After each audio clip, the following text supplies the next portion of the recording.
മഞ്ചേരി അല്ല പുതിയ മലപ്പുറത്ത് മുസ്ലിം ലീഗ് എന്ന പാർട്ടി തോൽക്കുന്നതിനെ കുറിച്ച് നിങ്ങൾക്ക് ആർക്കെങ്കിലും ചിന്തിക്കാൻ പറ്റുന്നുണ്ടോ? എന്നാൽ അങ്ങനെ ഒരു സംഭവം ഉണ്ടായിരുന്നു 2004-ൽ. ചെങ്കോടിയും പിടിച്ചിറങ്ങിയ ഒരു ജിന്ന് കാരണം മുസ്ലിം ലീഗിന്റെ ഉറക്കം പോയ ഒരു തിരഞ്ഞെടുപ്പ് കാലം. 2004-ലെ ലോക്സഭാ തെരഞ്ഞെടുപ്പിലെ മഞ്ചേരിയിലെ പരാജയം എന്ന് പറയുന്നത് മുസ്ലിം ലീഗിനെ സംബന്ധിച്ചിടത്തോളം ഒരിക്കലും മറക്കാൻ പറ്റുന്ന ഒന്നല്ല. ടി.കെ. ഹംസ എന്ന ഇടതിന്റെ ശക്തനായ സ്ഥാനാർത്ഥിക്ക് മുന്നിൽ മുസ്ലിം ലീഗ് മുട്ടുകുത്തിയ തിരഞ്ഞെടുപ്പായിരുന്നു അത്. അതുകൊണ്ട് തന്നെ മലപ്പുറത്തിന്റെ കഥ പറഞ്ഞു തുടങ്ങേണ്ടത് മഞ്ചേരിയിലെ 2004-ലെ തിരഞ്ഞെടുപ്പിൽ നിന്ന് തന്നെയാണ്. സിറ്റിംഗ് എം പി ആയിരുന്ന ഇ അഹമ്മദിനെ പൊന്നാനിയിലേക്ക് മാറ്റി KPA മജീദിനെ രംഗത്തിറക്കാനുള്ള തീരുമാനമാണ് അന്ന് ലീഗിനെ ചതിച്ചത് എന്ന് പറയാം. മജീദ് മുജാഹിദ് പക്ഷക്കാരനാണെന്ന പ്രചരണം ഇടതുപക്ഷം അന്ന് അഴിച്ചുവിട്ടു. EK വിഭാഗം സുന്നികളുടെ വോട്ട് ലീഗിൽ നിന്ന് അകലുന്നതിന് ഇത് കാരണമായി എന്ന് പറയാം. ഒപ്പം തന്നെ ഐസ്ക്രീം പാർലർ കേസ് കത്തി നിൽക്കുന്ന കാലമായിരുന്നു അത്. അവിടെ മുൻ DCC പ്രസിഡന്റ് ആയിരുന്ന ടി.കെ. ഹംസയുടെ വ്യക്തിപ്രഭാവം കൂടിയായപ്പോൾ മഞ്ചേരിയിൽ ലീഗ് കോട്ട തകർന്നു വീഴുന്നതാണ് നമ്മൾ കണ്ടത്. കേരളം മുഴുവൻ ഇടതു തരംഗം മാനടിച്ച തിരഞ്ഞെടുപ്പായിരുന്നു 2004-ലേത്. എന്നാൽ CPM ജയിച്ച 12 സീറ്റുകളിൽ മഞ്ചേരിയിലെ മണ്ഡലത്തിലെ വിജയത്തിന് ഇരട്ടി മധുരമായിരുന്നു എന്നത് സംശയമില്ലാത്ത കാര്യമാണ്. 47,000-ലധികം വോട്ടിന്റെ ഭൂരിപക്ഷത്തിനായിരുന്നു ഹംസയുടെ തകർപ്പൻ ജയം. മലപ്പുറം മണ്ഡലത്തിലെ ബേപ്പൂർ, കുന്നമംഗലം, വണ്ടൂർ, നിലമ്പൂർ നിയമസഭാ മണ്ഡലങ്ങൾ CPM-നൊപ്പം വന്ന് നിന്നു. മഞ്ചേരിയും മലപ്പുറവും കൊണ്ടോട്ടിയും ലീഗിനൊപ്പം തുടരുകയും ചെയ്തു. നിലമ്പൂർ മണ്ഡലത്തിലായിരുന്നു ടി.കെ. ഹംസ ഏറ്റവും കൂടുതൽ വോട്ട് വാരിക്കൂട്ടിയത്. പക്ഷേ ആ മധുരം അധികനാൾ നുണയാൻ CPM-ന് ആയില്ല എന്നതാണ് മറ്റൊരു കാര്യം. 2008-ലെ മണ്ഡല പുനർനിർണയം ഇടതുപക്ഷത്തിന്റെ എല്ലാ പ്രതീക്ഷകളും തകർത്ത് കളയുകയാണ് ചെയ്തത്. അങ്ങനെയാണ് പുതിയ മലപ്പുറം ലോക്സഭാ മണ്ഡലം ഉണ്ടാവുന്നത്. കൊണ്ടോട്ടി, മഞ്ചേരി, പെരിന്തൽമണ്ണ, മങ്കട, മലപ്പുറം, വേങ്ങര, വള്ളിക്കുന്ന് എന്നീ നിയമസഭാ മണ്ഡലങ്ങൾ ഉൾപ്പെടുത്തിയാണ് പുതിയ മലപ്പുറം മണ്ഡലം രൂപീകരിക്കുന്നത്. ഇത് CPM-ന് വലിയ തിരിച്ചടിയായി മാറുകയും ചെയ്തു. പുതുതായി മലപ്പുറം മണ്ഡലത്തിൽ കൂട്ടിച്ചേർത്ത പെരിന്തൽമണ്ണയും മലപ്പുറവും വേങ്ങരയും വള്ളിക്കുന്നും ലീഗിന്റെ പുലിമടകളായിരുന്നു. മണ്ഡല പുനർനിർണയത്തിനു ശേഷം ആദ്യം നടന്ന 2009-ലെ തിരഞ്ഞെടുപ്പിൽ ലീഗ് ഇ അഹമ്മദിനെ തന്നെ വീണ്ടും മലപ്പുറത്തേക്ക് കൊണ്ടുവരികയും ചെയ്തു. അഹമ്മദ് അന്ന് തിരിച്ചെത്തിയപ്പോൾ ടി.കെ. ഹംസയ്ക്ക് കാലിടറാൻ തുടങ്ങി.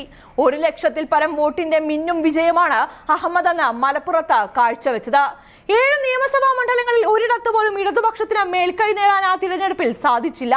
എല്ലായിടത്തും ഇ അഹമ്മദിന്റെ തേരോട്ടമായിരുന്നു. എല്ലാ മണ്ഡലങ്ങളിലും ലീഗിന് 50,000-ലധികം വോട്ടുകൾ ലഭിച്ച തിരഞ്ഞെടുപ്പായിരുന്നു അത്.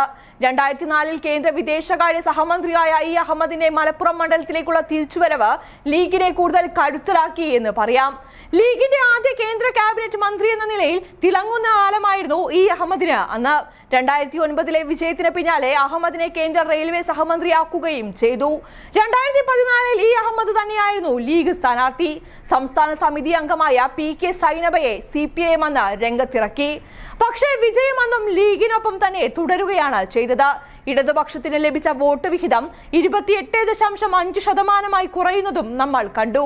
ഏറ്റവും കൂടുതൽ സ്ത്രീ വോട്ടർമാർ ഉണ്ടായിരുന്ന മലപ്പുറത്ത് സൈനബയ്ക്കൊപ്പം സ്ത്രീകളാരും നിന്നില്ല എന്ന് വേണം പറയാൻ.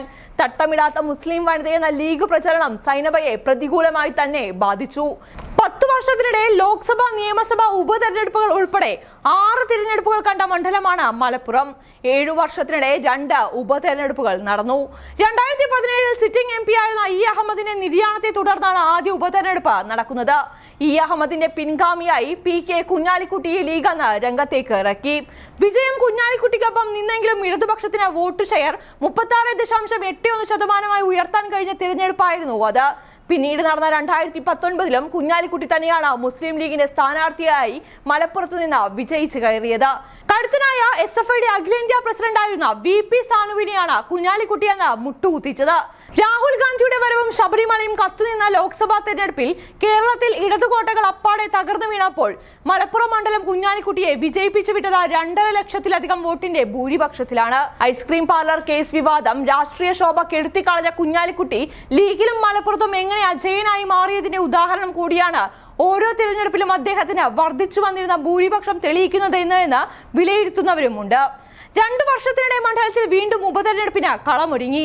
കുഞ്ഞാലിക്കുട്ടി MP സ്ഥാനം രാജിവെച്ച നിയമസഭയിലേക്ക് മത്സരിക്കാൻ ഇറങ്ങിയതായിരുന്നു സാഹചര്യം. 2021 അങ്ങനെ അബ്ദുൾ സമദ് സമദാനി VP സാനുവും തമ്മിൽ പോരാട്ടം നടന്നു മലപ്പുറത്ത്. പക്ഷേ ഇത്തവണ വിജയിച്ചെങ്കിലും ഇടതുപക്ഷത്തിന് ആശ്വസിക്കാനുള്ള വകയുണ്ടായിരുന്നു ആ തിരഞ്ഞെടുപ്പിൽ. ലീഗിന്റെ ഭൂരിപക്ഷം 2.5 ലക്ഷത്തിൽ നിന്ന് 1.25 ലക്ഷമായി VP സാനു കുറച്ചു എന്ന് പറയാം. അങ്ങനെ ഇതായിപ്പോൾ 2024 മലപ്പുറത്ത് വീണ്ടും ഒരു അംഗത്തിന് അബ്ദുൾ സമദ് സമദാനി ഇറങ്ങുകയാണ്. അങ്ങനെ ഇതായിപ്പോൾ 2024 വീണ്ടും ഒരു ലോക്സഭാ തെരഞ്ഞെടുപ്പ് മലപ്പുറത്ത് നടക്കാൻ പോവുകയാണ്. പൊന്നാനിയിൽ നിന്ന് ET മുഹമ്മദ് ബഷീറിനെ മലപ്പുറത്തേക്കും മലപ്പുറത്ത് നിന്ന് അബ്ദുൾ സമദ് സമദാനിയെ പൊന്നാനിയിലേക്കും മാറ്റിയാണ് ഇത്തവണ ലീഗ് കളത്തിലിറക്കുന്നത്. 2009 മുതൽ പാർലമെന്റ് അംഗമായ ET മുസ്ലിം ലീഗിന്റെ ദേശീയ സംഘടനാ സെക്രട്ടറി കൂടിയാണ്. ലോക്സഭയിലെ ലീഗിന്റെ കക്ഷി നേതാവും ET മുഹമ്മദ് ബഷീർ തന്നെ. MSFയിലൂടെ രാഷ്ട്രീയ രംഗത്ത് പ്രവേശിച്ച ET Muhammad Basheer trade union രംഗത്ത് ദീർഘകാലം പ്രവർത്തിച്ച പാരമ്പര്യമുള്ള ആളാണ്. 1991 മുതൽ 1996 വരെയും 2001 മുതൽ 2006 വരെയും സംസ്ഥാന വിദ്യാഭ്യാസ മന്ത്രിയായി അദ്ദേഹം പ്രവർത്തിച്ചിട്ടുണ്ട്. സ്വാശ്രയ കോളേജുകൾ എന്ന ആശയം പ്രോത്സാഹിപ്പിക്കുന്നതിൽ ETയുടെ പങ്ക് വളരെ വലുതു തന്നെ. പൊന്നാനിയിൽ അടിയൊഴുക്കുപായെന്നാണ് ET മുഹമ്മദ് ബഷീർ ഇപ്പോൾ മലപ്പുറത്തേക്ക് വന്നിരിക്കുന്നത്. എന്നാൽ 2004 സിറ്റിംഗ് MP മണ്ഡലം മാറിയതോടുകൂടിയാണ് ലീഗിന് കനത്ത പരാജയം നേരിടേണ്ടി വന്നത് എന്നുകൂടി ഓർക്കണം.